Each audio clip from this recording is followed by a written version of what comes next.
네, 안녕하세요.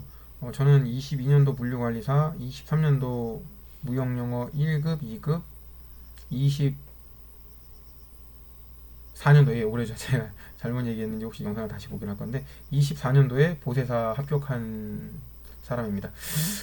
일단 24년도 보세사는 합격률이 17%? 그 정도밖에 안 됐던 걸로 기억하는데 저는 블로그에서 아마 보시고 오신 분들은 보셨겠지만 시간이 1시간 정도 남아서 여러 가지 했을 정도로 여유 있게 시간을 갖다가 풀었을 정도였고 점수는 72점 정도로 고득점이었고 무역 영어도 대충 평균이 한 80점 가까이 찍었고 물류관리사도 76점이었나? 그랬을 거예요. 아마 제가 그랬는데 그러니까 제가 그 정도로 안정적으로 직장인이거든요. 저는 직장인이고 저는 원래 물류관리사를 취득할 때는 석간수불이었어요. 그래서 퇴근 시간이 8시였고 저녁 10시, 8시 퇴근이었죠. 저녁 20시라고 하는데 8시 퇴근이었고 그 다음에도 제가 무역영어 준비할 때나 보세사 준비할 때도 제가 지금 택배 쪽을 하다 보니까 거의 매일 야근이거든요. 그래서 거의 매일 야근이다 보니까 제가 8시 전에 도서관에 갔던 적이 거의 없던 것 같아요. 평일에는. 그렇게 했고 공부를 주말에만 제가 집중적으로 했음에도 불구하고 직장인으로서 이렇게 합격할 수 있었던 제 공부 방법이라든가 그리고 어떤 이걸 취득했을 때 어떤 앞으로의 비전이 정말 있는 건지 그리고 어떻게 공부하면 좋을지 어떤 마인드로 공부를 하면 좋을지를 갖다가 여러분들께 이야기를 좀 나눠보려고 영상을 찍고 있는데요. 제가 영상을 두세 번을 다시 찍고 있다 보니까 좀 말이 좀 무겁게 나가는 걸 좀 이해를 해주세요. 목이 약간 피곤해서 그럴 수 있는데 두서없이 얘기를 이래도 하게 되네요. 예, 어쨌든 일단 첫 번째로 어떻게 공부하는 게 좋은지를 제가 말씀을 드릴게요. 기본적으로 저는 노베이스거든요. 제가 물류 일을 시작한 게 37이었어요.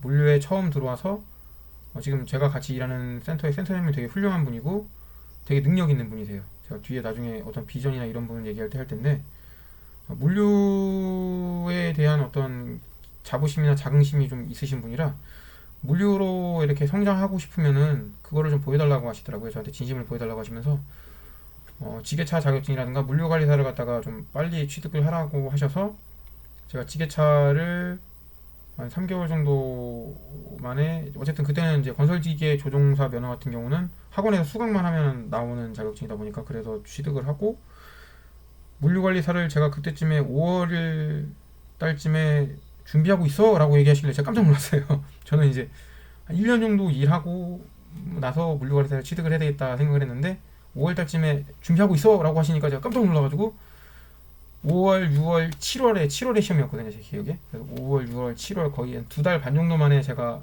시험을 준비해서 합격을 했는데 노베이스라서 제가 뭐 물류 쪽에 계신 분들은 이제 좀 놀랄 수 있는 얘기인데 KPP라고 했을 때 KPP가 뭐예요? 라고 제가 물어봤거든요. 그래서 주변 사람들이 얜 뭐야? 라고 얘기하는 그런 상황이었는데 그렇게 아무것도 모르는 상황에서 저는 2달 조금 넘는 상황에 물류관리사를 합격했고 보세사도 뭐 여러분들 이제 보세사에 어떤 실제 일하고 계신데도 보세사를 취득하려나 하시는 분들이 계실 텐데 뭐 그분들은 바로 이렇게 제가 얘기하면 뭐 창공정헌판 이렇게 얘기하면 뭐 그따위 기본을 갖다가 이렇게 얘기하겠지만 저는 그거를 일주일 동안 해왔거든요. 그러니까 여기서 제가 머리가 되게 나쁘다는 게 일단 첫 번째로 증명이 되고 두 번째로는 아무것도 모르는 정말 노베이스라는 게 증명이 되는 건데 제가 이 두 가지의 열악한 상황임에도 불구하고 합격을 했어요. 제가 어떻게 공부해서 그렇게 나름대로 고득점으로 직장인에 대한 열악한 상황에서 합격을 할 수 있는지 제일 첫 번째는 돈을 써라입니다. 돈을 쓰라 그러니까 뭐 뇌물을 써라 이런 얘기 아니라 직장인 분들한테도 해당되는 얘기고 취업 준비생 분들한테도 해당되는 얘기인데 혼자서 독학으로 하는 거 훌륭해요. 굉장히 좋으신 방법이고 위대한 거라고 저는 생각해요. 하지만 권장하고 싶지 않아요. 왜냐면 자 여러분들 제가 솔직하게 얘기해 볼게요. 요즘 환급되는 강의 되게 많아요. 합격하면 환급돼요. 그리고 자격증 수당이 나오는 게 회사들이 많지 않을 수도 있지만 일단 제가 있는 회사도 안 나오긴 하는데 이직하려고 알아보는 회사들은 다 나오더라고요. 굉장히 좋은 자격증이다. 뭐 자격증 수당 주겠다 그래서 한 달에 10만 원에서 15만 원 또 많은 데는 20만 원까지도 제 일하는 데가 회사들이 있더라고요. 그렇다 보니까 이제 환급되는 데다가 뭐 한 달에 한 10만 원만 치죠. 그러면 1년에 120만 원 정도를 갖다가 더 얻을 수 있는데 그거를 독학을 해서 1년, 2년 이렇게 걸린다고 생각해보세요. 그럼 240만 원 막 그 뒤로 더 많은 돈이 손해가 나는 거예요. 단 10만 원, 20만 원 투자해서 다시 환급 받으면 많아야 한 4, 5만 원 정도 세금 떼거든요. 교재비까지 다 됐어야 10만 원 뗀다고 치죠. 한 달이면 그거 환급 다 받고 거기다가 차입금까지 한 달이면 다 나오는 거거든요. 월급으로 다시. 근데 그걸 2년 한다고 치면 적어도 240만 원을 날리는 거겠죠. 230에서. 그러니까 좋은 방법은 아니라고 생각해요. 저는 그래서 돈을 쓰는 것, 즉 환급될 수 있는 좋은 강의를 들으라고 저는 말씀을 드리고 싶어요. 저는 특정 학원을 갖다가 말하면 나중에 제가 문제가 될까봐 애땡 위례 강의를 들었었고요. 거기서 저는 이제 물류관리사를 했고 토마땡에서 저는 보세사 강의를 들었는데 땡땡 그 거기는 강사님들이 너무 많으니까 제가 뭐 어떤 강사님이 좋아요라고 말하기 좀 어려운데 강사님이 다 훌륭하셨어요. 정말 좋은 분들이었고 지금도 그분들이 강의를 하시는지는 잘 모르겠어요. 근데 보세사 같은 경우는 토 땡땡 학원에 변 땡땡 강사님이 계신데 뭐 보세사 검색하면 금방 나와요. 그분이 거의 뭐 절대 지존이다 이런 건 아닌데 그분이 굉장히 강의를 잘해요. 그러다 보니까 검색하면 금방 나와요. 그분 강의를 듣는 걸 저는 굉장히 추천하는 게 제가 후기에도 썼는데 내가 걔라도 합격하겠더라라고 제가 후기를 썼거든요. 내가 머리통이 강아지 수준으로 나빠도 합격하겠더라. 그 사람이 시키는 대로 하면 진짜예요. 제가 봤을 때 그 사람이 시키는 대로 하니까 내가 진짜 IQ가 50에도 합격할 것 같더라고요. 어쨌든 간에 제가 그래서 일단 첫 번째는 돈을 써라 라는 얘기를 하고 싶고 돈을 써서 시간을 좀 아끼세요. 여러분 시간은 두 번 다시 오잖아요. 비용도 조금 들어가고 나중에 이익이 더 큰데 왜 이거를 선택을 안 하신지 저는 돈이 없어서 그럴 수 있어요. 저는 이제 뒤에 얘기를 할 수 있던 거기도 한데 지금 조금 앞에 쓰면 대학 다닐 때 저는 되게 가난했어요. 지금도 뭐 이렇게 형편이 좋은 편은 아니지만 대학 다닐 때 정말 가난해서 제 학교 선배들은 지 영상을 혹시나도 보시는 분들은 계시면은 뭐 제 학교 후배들이나 선배들이나 아마 아실 건데 교수님들이 보시면 혹시 모르시겠는데 정말 가난했어요. 그래서 1,000원이 없어가지고 1시간을 이제 걸어간 적도 있었고 하루에 점심 이제 학교 구내식당이 한 5,000원, 4,000원 그랬을 거예요 아마 그때는 이제 민간한테 맡기냐고 이렇게 좀 가격이 올랐었나? 아무튼 그랬었는데 이제 한 번도 좀 구내식당을 봐본 적이 없어요. 4,000원, 5,000원이든 간에 어쨌든 돈이 없으니까 못 먹었고 그때 밑에 매점에서 옥수수빵이 450원이었었거든요. 450원짜리 옥수수빵이랑 250원짜리 자판기 커피가 있어요. 그거를 가지고 하루를 살았어요. 저는 그때 정말 그렇게 가난하다 보니까 그렇게 살다가 이제 제가 군의 장교로 입대해서 이제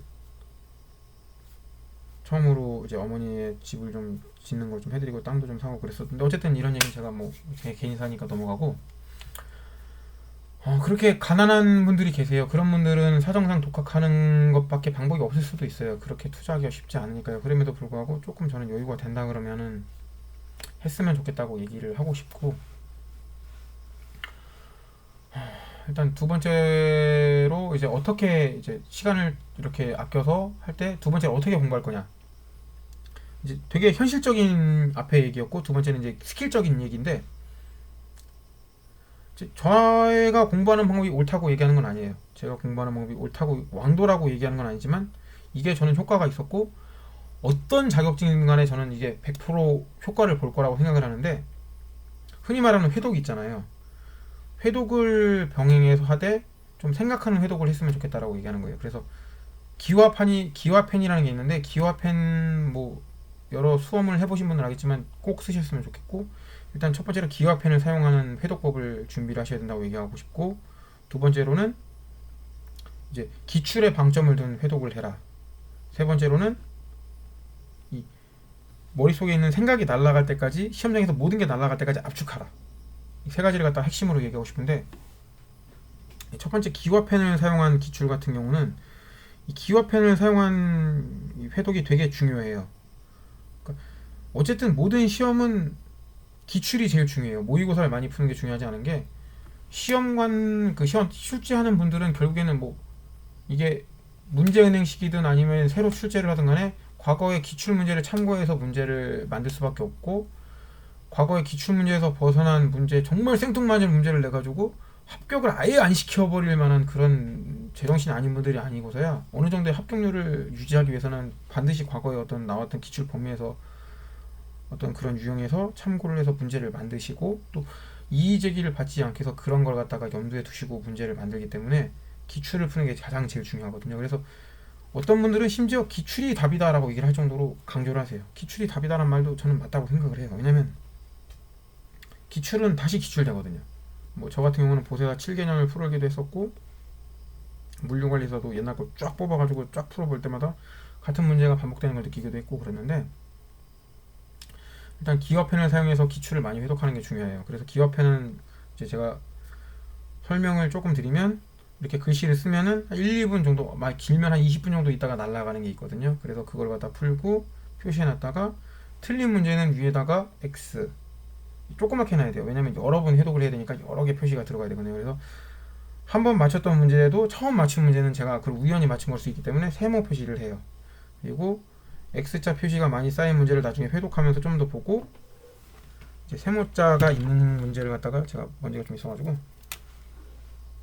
문제가 좀 있었어요. 어쨌든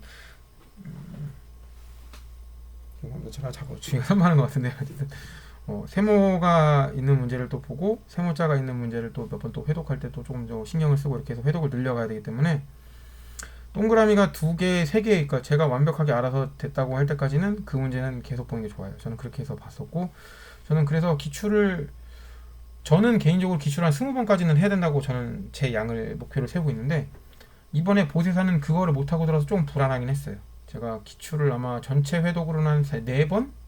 5번 정도 했을 거고 부분 회독으로는 한 17, 18번 정도 했던 것 같아요. 부분 회독으로는 그 정도 했던 것 같은데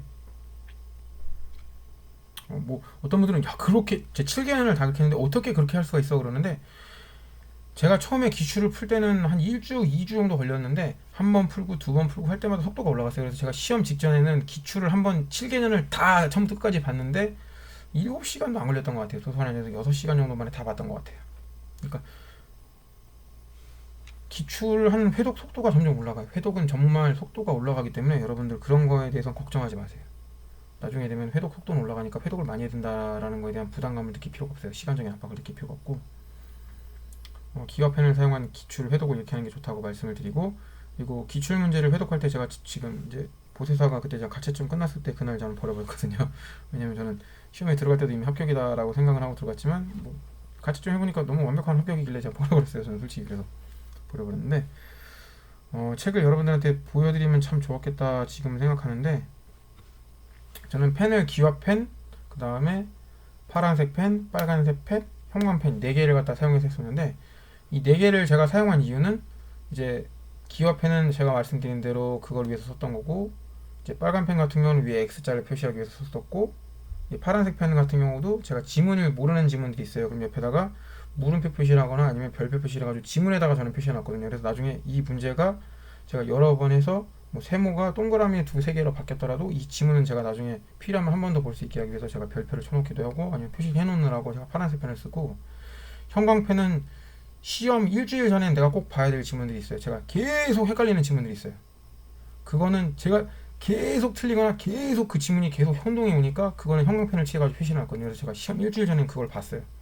제가 아까 말씀드린 대로 회독이 빨라졌다 그랬던 게 보자마자 불필요하다는 지문은 다 빼고 필요한 지문만 보니까 제가 그 6시간도 안 걸려서 볼 수가 있는 거예요. 그렇게 해서 보니까 나중에는 뭐 1시간 만에 전부 7개년을 보기도 하고 그랬었는데 그러니까 전체를 보는데도 6-7시간밖에 안 걸리고 부분 해독하는데도 얼마 안 걸릴 만큼 그렇게 압축을 하는 게 제일 중요하거든요. 그래서 저는 기출을 회독하되 압축을 하면서 회독하는 게 제일 중요하다고 생각을 해요. 그래서 나중에 시험장에는 저는 이제 개인적으로 오답노트 한 권만 딱 들고 들어갔었거든요. 오답노트를 그래서 시험 직전에 저는 한 30분 전인가 휴지통에 버려버렸어요. 왜냐면 그 오답노트를 너무 많이 봐서 이미 충분히 저는 외웠다고 생각했거든요. 그래서 휴지통에다 버려버렸어요. 저랑 이제 건국대 시험장에서 저를 보신 분들은 제가 아마 휴지통에다 뭔가를 버리는데 저 자식 뭐 버리는 거야 라고 생각을 했을 수도 있어요. 그래서 제가 시험장에 앉아가지고 띵까띵까 이러고 있으니까 좀 뭔 자신감이야 이럴 수 있는데 그때 제가 버려버렸던 게 저는 이미 시험 준비가 끝났다고 생각을 했어가지고 그렇게 버렸던 거였거든요.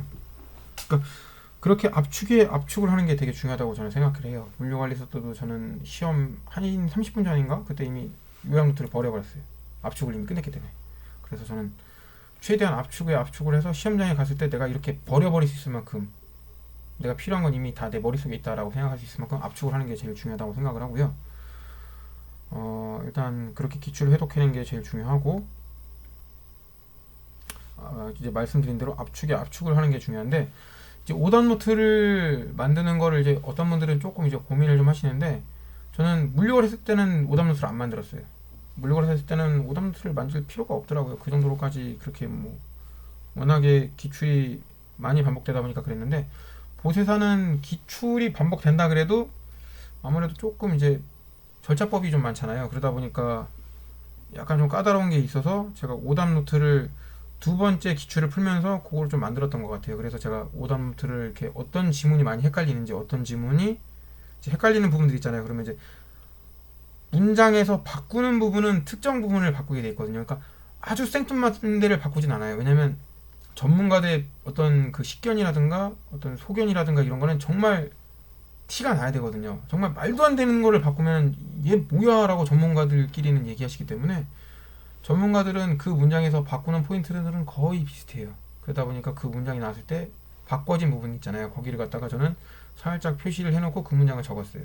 제대로 된 문장을 이렇게 적어서 밑에다가 연필로 잘못된 거에다가 연필 적고 이렇게 X 해놓고 이거 나오면 틀린 거 이렇게 해가지고 올바른 것과 틀린 것을 잘 해가지고 오답 노트를 만들어서 그거를 계속 회독을 했었어요. 그래서 시험장 직전까지 들고 와서 그거 좀 보고 제가 들어갔었는데, 뭐 그런 거라든가 아니면 잘 헷갈리는 숫자들 이런 거 있거든요. 이제 보세사 같은 경우는 숫자들이 좀 많이 나오는데 그런 거를 이제 많이 좀 요약 노트에 만들어서 좀 들어갔던 것 같아요. 그런 거를 저는 강사님들이 좀 해주면 좋지 않을까 싶기는 한데, 어쨌든 뭐 그런 거를 압축 노트를 따로 만든 거를 제가 뭐 시중에 있는지는 잘 모르겠어요. 어쨌든 저는 제가 개인적으로 해서 했었는데, 그렇게 해서 들어가서 공부하는 게 저는 보세사랑 물류관리사에는 좋다고 저는 생각해요. 그리고 다른 어떤 자격증에도 이만한 방법은 없다고 생각해요. 그래서 기본서에 너무 매달리지 않았으면 좋겠어요. 기본서는 어디까지나 문제를 풀기 위한 방편이고, 문제가 어떻게 나오는가를 갖다가 알고 나서 한번 봤을 때 불필요한 것과 필요한 거를 섭취할 수 있기 때문에,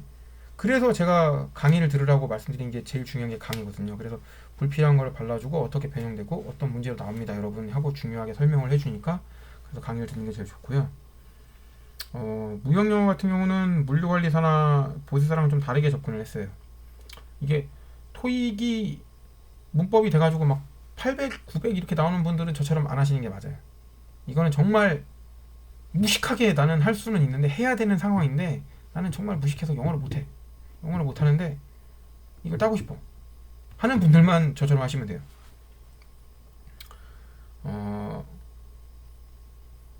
무역영어는 기출이 다시 반복되는 문제은행 방식이다 보니까 제가 이렇게 말씀드릴 수 있을 것 같아요. 나올 수 있는 모든 가능한 문제를 외우시는 게 제일 좋다. 이렇게 얘기하면 미친놈 아니야 이렇게 생각하실 수 있는 분도 있는데, 그러니까 문장이 그렇게 막 복잡한 문장들이 아니에요. 영어 제가 물류관리사랑 다르게 보세사는 제가 그렇게 접근했다고 말씀드린 게, 무역영어 같은 경우는 지문을 한 두세 번 풀고 다시 그 지문을 갖다가 한글로 된 걸 보고 영문으로 해석하려고 노력하잖아요. 한 두세 번 정도 하면 지문이 익어요. 그래서 그거를 계속 회독을 하다 보면 그 지문을 보면 그게 한글 번역본이 딱 떠오를 때가 있어요. 네 번에서 다섯 번 정도 하면 보통 그게 떠오르거든요. 이게 저처럼 머리가 나쁜 사람도, 제가 이야기 했는지 모르겠는데 다른 영상에서 얘기했던 건지 지금 얘기했던 건지 기억이 안 나는데, 제가 엉덩이 쪽에다 핸드폰을 꽂고도 핸드폰 어디있지 하고 찾고, 전화를 타고 있으면서 핸드폰 어디 갔지 찾고, 물건을 잘 흘리고 다니고, 굉장히 머리가 나쁘거든요. 저는 머리가 나쁜 편인데, 이런 사람에도 불구하고 네 번 다섯 번 만에 저는 이제 지문이 다시 떠오를 만큼, 그러니까 문장이 그렇게 복잡하고 어렵지가 않아요. 평이해요. 그리고 그 문장을 독해하려고 노력을 했던 만큼 집중해서 읽었기 때문에 네 다섯 번 정도 하면은 지문이 어느 정도 익혀지거든요. 그러다 보면 제가 볼 때는 그렇게 해서 어떤 그런 지문을 외워서 시험을 보는 게 가장 안전하고 좋은 것 같아요. 저는 개인적으로 그렇게 생각하니까 무역영어는 그렇게 해서 문제은행 방식을 극복하는 게 가장 좋고 가장 빠른 방법이 아닌가, 저는 그렇게 생각하거든요. 물론 여러분들이 영어 베이스가 있으면은 뭐 좀 더 좋을 텐데, 약간 확실하게 말씀드릴 수 있는 건 무역영어는 영어 시험이 아니에요. 거듭 말씀드리지만 물류 용어를 갖다가 알고 있고 무역 용어를 알고 있고, 이런 상황에서 물류거래사를 보고 무역 영어를 시험을 보는 거기 때문에 영어 능력을 평가하는 게 아니거든요. 여러분들이 어떤 영어를 얼마나 잘하느냐, 뭐 토익처럼 그런 문장 독해 능력이나 뭐 스피킹 능력을 갖다가 아니면 뭐 리스닝 능력을 갖다가 테스트하는 그런 시험이 아니다 보니까 시험에 필요한 용어를 갖다 잘 이해하는 게 첫 번째고 그 용어를 알고 시험 문장을 읽잖아요. 그러면 어느 정도 윤곽이 드러나서 그게 지문이 보여요. 그래서 2달 정도면 제가 볼 때 이 방법을 쓰면은 그러니까 계속 문제는 반복된다는 걸 알고 그 문장을 갖다가 해석하려고 노력하고 그 문장의 어떤 패턴을 보고 답을 찾아가는 그런 패턴 연습을 하면은 2달이면 여러분들 취득할 수 있을 것 같아요. 그래서 강의를 듣는 게 제일 중요하고 그렇게 하면 좋을 것 같고요. 일단 이렇게 어떤 공부 방법은 저만의 공부 방법이 뭐 특별히 대단하진 않은데 이런 방법이 있다라고 제가 공유를 드렸고 이제 두 번째로는 어떻게 공부의 마인드를 잡을 거냐라는 건데 방법도 중요하지만 마인드도 되게 중요한 것 같아요. 저는 일단 제가 다른 영상에 얘기했는지 이번 영상에서 얘기했는지 기억이 안 나지만 저는 2번 시험 보지 않겠다라는 각오로 시험을 공부를 했거든요. 저는 시험을 정말 힘들게 준비를 했어요. 뭐 직장인분들이면 다 똑같이 공감하실 거예요. 직장인이 시험을 준비하는 건 정말 힘들어요. 직장인으로서 시험을 준비하기 위해서는 여가를 다 전부 다 갈아 넣어야 돼요. 저는 여가 시간이 없었어요. 지금 2년 동안 저는 제가 갖고 있는 취미는 빵 굽는 거거든요. 빵 굽는 거 외에는 뭐 다른 걸 할 수가 없어요. 왜냐면 제가 공부해야 되니까 빵 굽는 것도 저는 시험 끝나고 나서 구웠지 시험 중간에는 제가 빵을 구워서 제가 먹고 싶을 때 빼고는 구워본 기억이 없어요. 시간이 너무 없으니까. 그러니까 친구들을 하고 만나는 것도 다 포기했고 심지어 저희 고향이 제가 이제 어머니가 계신 데가 지금 태안 쪽인데 내려가는 것도 제가 못했어요. 태안에 내려가는 것도 못할 만큼 제가 좀 그렇게 상황이 좋지 않을 만큼 그렇게 정말 공부에 모든 걸 다 올인하고 제가 몰아넣었었는데 그렇다고 뭐 엄청나게 그렇게 막 공부한 건 아닌데 어쨌든 최대한 여가 시간을 좀 갈아 넣어서 하다 보니까 직장인은 쉽지 않은 게 좀 있어요. 그런 게 있다 보니까 제가 긴팔을 입고 있어서 약간 좀 땀이 나는 건 이해를 해주세요. 제가 요즘에 몸이 좀 안 좋다 보니까 갑자기 좀 살이 빠져서 혹시라도 좀 안 좋게 보일까 봐 긴팔을 입었는데 어쨌든 제가 그래도 약간 더워서 지금 여름이니까 지금 8월인데 태풍이 불고 그래서 좀 많이 더워요. 날씨가 많이 더운데 어쨌든 긴팔을 그래서 입고 있으니까 좀 땀이 좀 나는 거 이해를 해주시고요.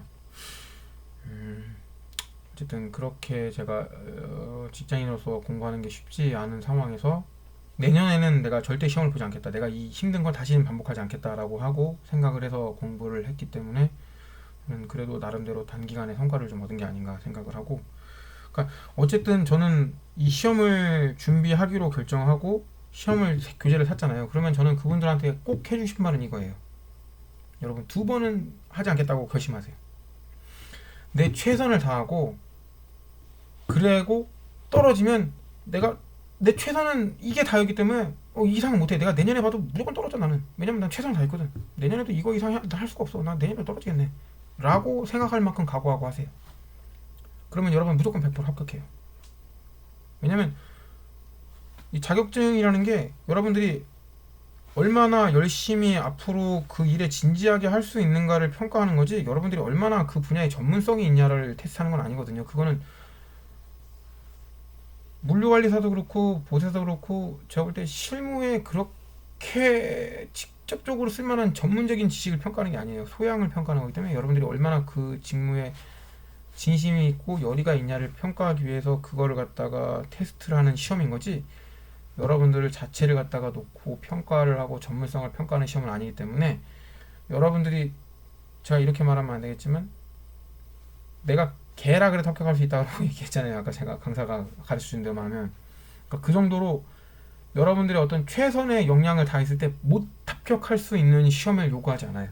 대한민국의 모든 자격증 시험은 저는 그렇다고 생각해요. 뭐 변호사라든가 이런 정말 대단한 시험이 아니고 이렇게 어떤 업무를 위한 자격증 있잖아요. 그런 거는 국가에서 어느 정도 이렇게 할 수 있는 커트라인을 만들어준 거기 때문에 이 정도는 뭐 이렇게 뭐 갈아 넣어서 관세사라든가 뭐 어떤 노무사라든가 이런 자격증이 아니면은 어느 정도 노력만 하면은 뭐 이렇게 딸 수 있는 자격증이라고 저는 생각을 하거든요. 보세사까지는 제가 볼 때는 그 정도가 되는 것 같아요. 제가 겪어보니까. 그래서 뭐 보세사 그렇게 쉽지는 않았는데 제가 볼 때 이렇게 막 모르겠어요. 얼마나 어려웠냐라고 얘기하면 제가 뭐 다른 거를 제가 뭐 많이 본 게 아니니까 뭐 그래도 어쨌든 관세사나 노무사 같은 시험들보다 어렵지 않을까, 아주 쉽지 않을까 그렇게 생각을 하는 게 뭐 관세사라든가 노무사 이런 분들은 한 1년씩 공부하고도 힘들게 그렇게 막 정말 그 도서관에 갇혀 사는데도 떨어지고 막 이런 거 보면은 정말 어려운 시험인 것 같아요. 그에 비해서 이런 보세사라든가 물류관리사는 직장인이 몇 개월만 해도 합격할 수 있는 시험이고, 제가 봤을 때도 그 정도로 평이하게 좀 난이도가 낮은 편이거든요. 그래서 내가 두 번은 보지 않겠다라고 각오를 하고 저는 시험을 봐주셨으면 좋겠어요. 그래서 저는 공부 방법과도 연관이 된 건데 어쨌든 그런 마인드를 가지고 공부를 했고, 졸지 않고 공부하려고 노력을 했어요. 저는 최선을 다한다는 생각으로 졸지 않고 공부하려고 했기 때문에 꼭 먹었어요. 아침도 먹고 점심도 먹고 저녁도 먹고 도서관에서 다 먹으면서 공부를 했지만, 먹고 나서 30분에서 40분 정도는 걸었어요. 소화를 해야 되거든요. 이게 어떤 분들은 이제 바로 공부하고 해야 된다고 해서 먹고 나서 바로 왔는데 그러면 졸아요. 제가 조금 전에 첫 번째 공부 방법에서도 말씀드렸지만 시간을 아껴야 된다 그랬잖아요. 시간을 아껴야 돼요, 여러분. 궁극적인 시간을 아끼는 거예요. 이게 공부 방법에도 연관이겠지만 앉아있는 시간이 중요한 게 아니에요. 내가 10시간을 앉아있어도 책을 10페이지밖에 못 봤잖아요. 그럼 10시간 공부한 게 아니라 10페이지 공부한 거예요.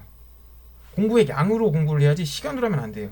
내가 12시간 앉아있어도 책은 한 장 보고 하루 종일 핸드폰만 봤잖아요. 그럼 그 몇 장 본 게 다예요. 그 공부는. 내가 오늘 12시간 공부해서 뿌듯해할 게 아니에요. 그건 진짜 바보 같은 짓이에요. 왜냐면 실제 그 공부한 거 몇 장 안 되거든요. 근데 어떤 사람들은 1시간을 앉아있어도 10장을 넘게 본단 말이에요. 시간 낭비한 거죠, 그러니까 상대적으로. 그래서 효율성 있게 공부를 해야 된다는 게 얘기를 하지만 실제로 제가 볼 때는 효율성 있게 공부하는 게 아니라 시간을 아끼면서 똑바로 공부하는 게 중요한 거예요. 그래서 저는 점심을 먹고 나서 걸었어요. 그래서 저는 소화를 하고 정신이 맑은 상태로 공부를 했고, 이제 직장인이니까 저는 지금 여유가 있잖아요. 그래서 저는 학생 때는 자판기 250원짜리 커피를 먹었지만 속이 많이 아팠거든요. 그래서 위를 좀 많이 망가뜨렸는데 저는 여유가 좀 있으니까 이제 마트에서 파는 1,200원 정도에서 1,300원 정도 하는 컵홀더에 들어있는 커피가 있어요. 빨대로 된 거. 그거를 이제 빨대로 쪽쪽쪽 빨아가면서 공부를 하고 그랬는데, 아 이거 커피도 되게 공부 방법에 저는 좋은 좀 중요하다고 생각하는 것 중에 하나가, 졸리면 커피를 드시는 분들이 계세요. 저는 개인적으로 되게 안 좋은 거라고 생각해요. 졸리기 전에 마셔야 돼요. 이게 너무 당연한 건데, 자 여러분 생각해보세요. 내가 졸릴 때 카페인이 들어가서 카페인이 작용하는 시간까지 걸리는 시간이 있는데, 졸기 전에 커피를 먹어서 안 조는 게 맞겠어요? 아니면 졸린데 그걸 졸음을 참아가면서 커피를 먹어가지고 카페인 효과가 나올 때까지 기다리는 게 맞겠어요? 너무 당연한 거예요. 카페인을 미리 몸에 넣어놔야죠. 그래야 안 졸죠. 저는 그래서 공부 시작하기 전에 그 컵홀더에 있는 걸 반을 마시기 시작했어요, 항상. 그래서 하루에 컵홀더 한 3개에서 4개 정도 먹었던 것 같아요. 그러니까 카페인 중독이었죠, 거의 그때는. 지금 그래서 한 2달 정도는 고생했지만 카페인을 완전히 끊어냈거든요. 심의 다 끝나고 나서 이제. 2달이 안 됐군요. 제가 지금 얼마 됐냐. 한 달 정도는 제가 지금 고생해서 끊어냈는데 저는 커피를 아예 안 마셔요. 보세사 시험 딱 끝나고 나서는 커피를 아예 안 마시고 있는데, 지금도 이제 다른 시험을 제가 뭘 준비할지를 고민해보지만 그 전까지는 제가 커피를 안 마실 것 같아요. 계속 안 마시고 카페인에서 벗어난 삶을 살려고 노력하고 있고, 이제는 거의 안 마시고도 잘 살아요. 예전에는 잠깐 이제 졸음도 오고 막 힘들었거든요. 아침에 막 커피를 안 마시면 힘들 정도였는데, 어쨌든 그래서 저는 커피를 막 먹어서 미리 먹어서 맑은 정신으로 해서 공부를 했었고, 그래서 점심에는 그렇게 하고 저녁에는 제가 이제 운동을 했어요. 여러분들 제가 되게 중요하게 생각하는 게, 저는 이제 고시생들한테 얘기를 들었던 건데, 고시생분들은 이제 공부를 끝나고 나면 체력을 관리하기 위해서 옛날에 사법고시 준비했던 분들 얘기라고 하긴 하는데, 어쨌든 동네 운동장에 보면은 밤에 이렇게 뛰는 모임이 있었대요. 그래서 자연스럽게 거기에 쫓아가 들어가서 자연스럽게 뛰고 막 그랬다더라고요. 그 고시생들은 그런 게 있대요. 그래서 그런 게 있는데, 그게 되게 중요한 게, 저도 느끼고 여러분들도 아마 공부하면 느끼겠지만 체력이 되게 중요해요. 의자에 앉아 있는 거는 엉덩이 힘으로 앉아 있다고 그러잖아요. 근데 온몸의 힘으로 다 앉아 있는 거예요. 아파요, 온몸이 다. 공부를 오래 하면 온몸이 아픈데 체력이 중요하기 때문에 저는 그래서 시험 한 달 전까지는 도서관에서 끝나고 나면 30분 1시간씩 뛰었어요. 저는 달리기를 취미로 지금 이제 가지려고 노력을 할 만큼 이제 매일 5km씩 뛰었거든요. 매일 10km씩 뛰고 그랬었는데, 이거 뭐 저는 이제 잘 뛰는 편은 아니에요. 제가 5km, 제가 이제 5km, 6km 정도를 이제 뛰고 났을 때 보면은 평균 키로당 5분 30초 정도 찍는 것 같더라고요. 키로당 5분 30초 찍어서 6km 정도를 제가 한 10km 뛰면 한 50분 정도 나와요. 50분 조금 안 되게 나오고 하여튼 그러는데 50분 넘을 때도 있고 뭐 그렇긴 한데, 체력이 아주 좋을 때는 4분대까지 찍으니까요. 제가 그럴 때는 그랬는데, 약간 그 하여튼간 제가 1시간 가까이는 꼭 그래서 뛰었던 것 같아요. 그래서 꼭 하루에 5km, 6km씩 뛰었어요. 1시간 가까이 뛰던가 아니면 5km, 6km 채우던가 하여튼 그런 식으로 해서 제가 체력 관리를 미리 해서 한 달 전까지는 체력을 계속 유지를 했거든요. 그래서 매일 제가 도서관 11시 끝나면은 그 전에 1시간 제가 일찍 나간다 그랬잖아요. 그래서 1시간 일찍 나가서 이제 운동하고 나서 도서관에서 잠깐 세수도 하고 물 한 잔 먹고 들어가야 되니까 저도 그래서 물 한 잔 먹고 들어갈 만큼의 시간이 필요해서 도서관하고 공원이 붙어 있었거든요. 저는 이제 이천 마장 쪽 마장 도서관에서 공부를 했는데 제가 있는 데가 이천이거든요. 이제 마장 도서관에서 공부를 했는데 그 뒤에 있는 그 공원에서 제가 지금도 뛰긴 하는데 공원에서 이렇게 뛰고 이제 운동하고 물 한 잔 마시고 퇴근해가지고 이제 다시 숙소에 들어가 자고 이러느라고 제가 뭐 자기도 하고 공부를 좀 더 하는 날도 있고 한데 대부분 공부를 더 안 했던 것 같아요. 딱 한 2시간 정도만 공부하고 그 다음날 일해야 되니까 어쨌든 저도 일을 해야 되니까 체력이 너무 상하면 안 되니까 공부하면서 여러분들 되게 중요한 게 체력 관리 정말 중요해요. 오늘 하루 공부하고 이틀 쉬시면 안 돼요. 매일 공부할 수 있는 몸을 만드는 게 제일 중요하거든요. 그래서 매일 공부하고 매일 일하는데도 내가 지치지 않는 몸을 만드는 게 되게 중요하니까 저는 그래서 아로나민도 사서 먹고 우르사도 이제 고함량 그런 거 이제 파는 데서 사서 먹고 하고 지금도 있는데 그렇게 운동도 하고 영양제도 먹으면서 공부하는 게 되게 중요한 것 같아요. 그래서 마인드도 제가 말씀드렸던 대로 그런 게 중요하고 그리고 저는 이제 뭐 남들이 보기에는 어땠을지 모르겠어요. 이천 마장도서관에서 공부할 때 제가 이렇게 도시락을 먹는 거를 많이 보신 분들 계실 텐데 편의점 도시락을 제가 많이 먹었거든요. GS 편의점 직원분이 해보세요. 자 이렇게 얘기하면 좀 그렇긴 한데 어쨌든 되게 예쁜 분이 도시락을 갖다가 그 팔고 계셨는데 제가 거기서 신세를 되게 많이 줬어요. 거기서 도시락을 갖다가 이렇게 사면은 그분이 꼭 젓가락을 꼭 항상 챙겨주셨어요. 참 고맙게도 이렇게 제가 정신이 없을 때도 항상 챙겨주셔가지고 그렇게 그거를 이제 도서관에서 이렇게 먹고 그랬는데 주변에서 되게 좀 짠하게 본 것 같아요. 저를 되게 짠하게 봤던 것 같아요. 아저씨가 주말에 맨날 남들은 이제 추리닝 입고 와서 하는데 저는 옷이 없어요. 제가 솔직히 말씀드리면 이게 저는 근무복이고 평상시 다니는 옷이거든요. 저는 다 검은색하고 청바지 세 벌 이거밖에 없어요. 저는 옷을 입을 줄 잘 몰라가지고 옷을 잘 안 사요. 그래서 청바지 세 개에다가 검은색 남방 이런 거라든가 그냥 남방 몇 개만 갖고 살다 보니까 도서관에서 공부할 때도 청바지에다가 검은색 이런 남방 입고 그냥 공부하고 그러고 그러다 보니까 이제 좀 눈에 띄고 그랬던 것 같긴 한데 편의점 도시락을 맨날 먹으면서 공부를 하다 보니까 주변에 있는 분들이 좀 짠하게 보지 않았을까 짠하게 보는 말도 하는 분들도 있긴 있었고 실제 그런 말도 듣긴 했었는데 그때마다 제가 솔직히 조금 마음이 안 좋았지만 그때마다 생각했던 게 있었거든요. 진짜 짠한 거는 나한테 스스로 얘기했던 게 그거였어요. 진짜 짠한 거는 이렇게 준비하고 1년 다시 또 준비하는 거다. 우아하게 커피 먹고 우아하게 밥 먹으면서 시험 떨어지는 게 진짜 불쌍한 거다. 그게 진짜 찌질한 거다. 저는 지금도 그렇게 생각해요. 진짜 찌질한 거는요. 시험에 떨어지고 나서 변명하는 거예요. 내가 좀만 더 했으면 야씨 아까워. 변명 진짜 찌질한 거예요. 그런 거 진짜 찌질한 거예요. 그건 진짜. 그럼 최선을 다하세요. 후회하지 않게. 2번 하지 않게. 더는 내가 힘들어서 못하겠어. 내가 최선을 다했어라고 얘기할 수 있게. 정말 부끄럽지 않게. 누가 얘기해도 난 이보다 더 최선을 얘기 내가 어떻게 하니? 이라고 얘기할 수 있게. 그렇게 최선을 다해서 준비하면 제가 볼 때 떨어지지 않거든요. 절대. 그렇게 남들의 시선에 쪽팔림을 느끼는 게 쪽팔린 게 아니라 내가 최선을 다하지 못하고 최선의 결과를 얻지 못했음에도 불구하고 내가 변명하는 게 제일 쪽팔린 거니까 저는 그렇게 살지 않았으면 좋겠어요. 그래서 어쨌든 그런 마인드로 저는 공부를 했었고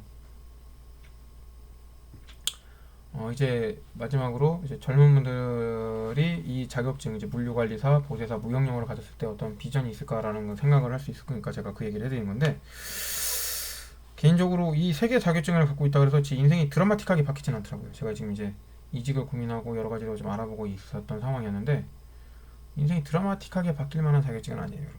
그래서 제가 젊은 분들한테는 이 물류 산업을 권장하고 싶진 않아요. 물류 산업이 굉장히 참 중요한 산업이고 우리나라의 위치상 이 물류 산업이 발전하는 것이 국가의 발전에 이바지할 수 있는 일이기 때문에 능력 있는 분들이 물류에 많이 오면 좋겠어요. 저도 이제 실제 제가 아까 센터장님 얘기도 드렸지만 어떤 물류라는 것 자체가 사람들이 일을 하고 아직 완성된 산업이 아니에요. 제가 볼 때 완성된 산업이 아닌 게 앞으로 발전이 무궁무진하고 제가 일하는데도 제가 쉽게 여러분들한테 얘기를 드리면 뭐 예를 들어서 제가 하루에 뭐 10건을 처리할 수 있던 상황이었어요. 제가 처음에 일할 때 10건을 정도를 처리했었는데 이제 어려운 상황을 직면하고 조금 더 많은 출고량을 그러니까 작업을 해서 택배를 출고해야 되고 그러다 보니까 상황을 개선하고 작업장 구성을 바꾸고 작업 프로세스를 바꾸면서 지금은 거의 한 50건, 60건, 그러니까 5배 정도의 물량을, 그러니까 저희가 예를 들어서 하루에 10건 정도를 처리했습니다. 뭐 저희가 지금 몇 명이서 일하는데 그 중에 그 인원 지금 고정했던 인원이 그 인원들이 한 10을 처리했던 걸 40, 50까지 처리할 수 있을 만큼 커졌거든요. 지금 역량이 되게 많이 좋아졌어요. 제가 그래서 되게 감사하는 게 생각하는 게 위에서도 어떤 프로세스를 개선하는 걸 갖다 같이 고민해 주시고 적극적으로 이렇게 저희가 이런 고민이 있어서 이런 게 좀 필요합니다면 그걸 지원해 주신 것도 있었고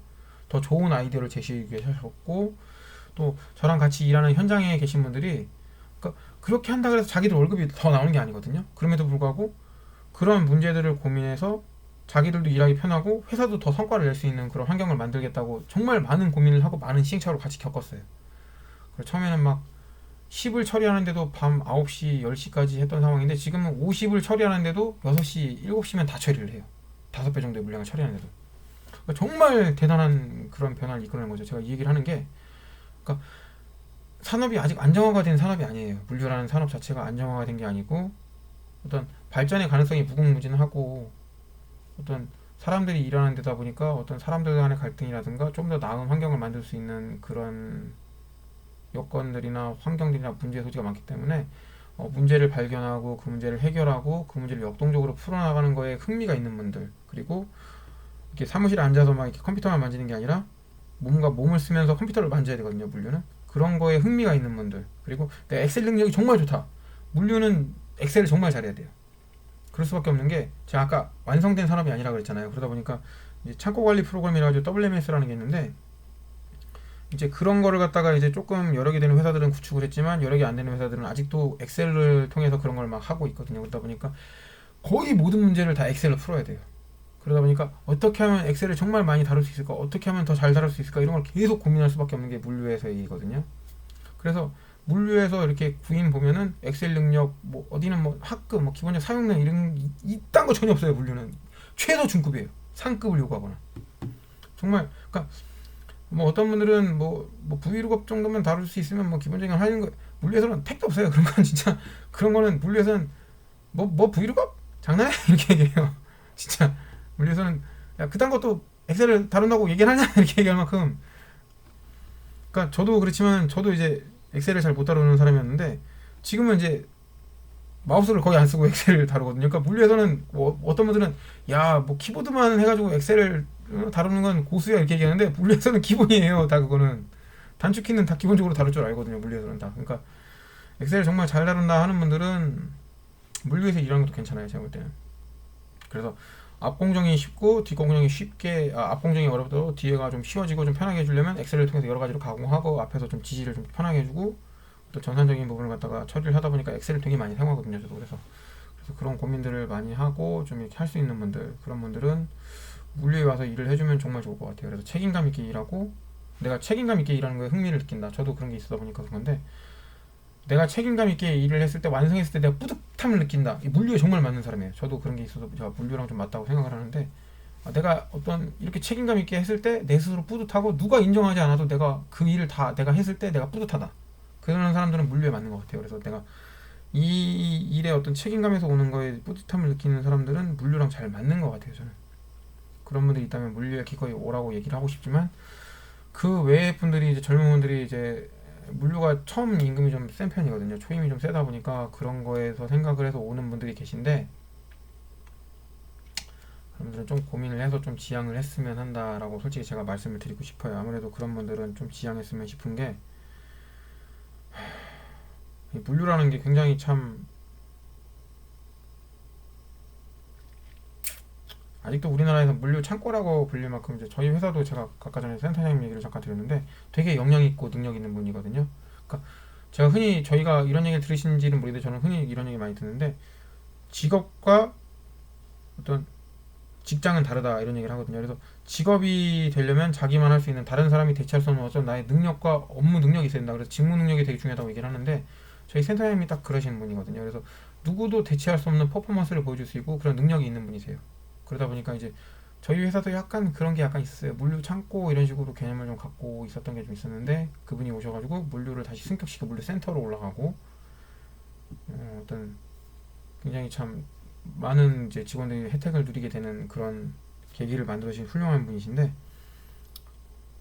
제가 뭔 얘기를 하다 이게 됐죠. 하여튼 그러니까 그런 인식을 가진 사회다 보니까 물류라는 산업 자체가 아직은 그렇게 대우가 좋지 않으니까 젊은 분들은 조금 고민해 보셨으면 좋겠어요. 그래서 이 산업에 들어오는 게 그렇게 비전이 밝지는 않다. 그러나 들어온다고 하면 물류관리사, 보세사, 그리고 무역영어가 있으면 조금 더 넓은 데서 이제 일단 아까 말씀드린 대로 자격증 수당도 받을 수 있고 진급에 좋은 어떤 승진에 조금 더 좋은 조건이 될 수 있고, 뭐 보세사로 나간다든가 아니면 포워드로 일한다든가 여러 가지로 이렇게, 뭐 아니면 관세사 밑에서 뭐 어떤 사무직을 일을 배워서 한다든가, 아니면 제가 이제 나중에 궁극적으로 여기 영상에 제가 언급을 했었는지 모르겠는데 생각하고 있는 것 중에 하나가 보세랑 연관해서 나중에 택배를 처리해서 어떻게 이제, 아무래도 이제 그런 게 많잖아요. 저희가 이제 국제적인 물류를 하다 보니까 이제 그런 게 택배로 들어오고 이제 그런 게 활성화되다 보면 언젠가 전 그렇게 생각했거든요. 중국이나 일본 쪽이랑 보세 물류랑 보세 택배 같은 게 어떻게 좀 연관되는 그런 날이 오지 않을까. 그래서 그런 거에 역량을 키우면 내가 갖고 있는 보세사나 물류관리사, 그 다음에 무역영어라든가 조금 더 공부해서 중국어 중에 아니면 또 일본어 중에 어떤 걸 갖고 더 연습을 하고 연말을 했을 때 나중에 내가 대체 불가능한 어떤 사람이 되지 않을까 생각을 하고 있는데, 그런 어떤 대체 불가능한 어떤 역량을 갖추고 남들이 생각하지 못했던 어떤 새로운 길을 구축하는 데는 좋은 계기가 되지 않을까 저는 생각을 해요. 그래서 그런 부분에 좀 뜻이 있다면 비전을 가지고 생각할 수 있다라고 생각을 해서 그런 얘기를 좀 드리고 싶고, 어쨌든 영상을 짧게 찍는다고 했는데도 이렇게 길어지네요. 어쨌든 여러분들이 여러 생각이 있으니까 이 영상을 보시는 걸 텐데, 이 영상이 모쪼록 여러분들한테 도움이 되셔서, 여러분들도 참 쉽지 않거든요. 공부하는 거 쉽지 않은데 공부해서 좋은 성과를 꼭 얻으셨으면 좋겠습니다. 감사합니다.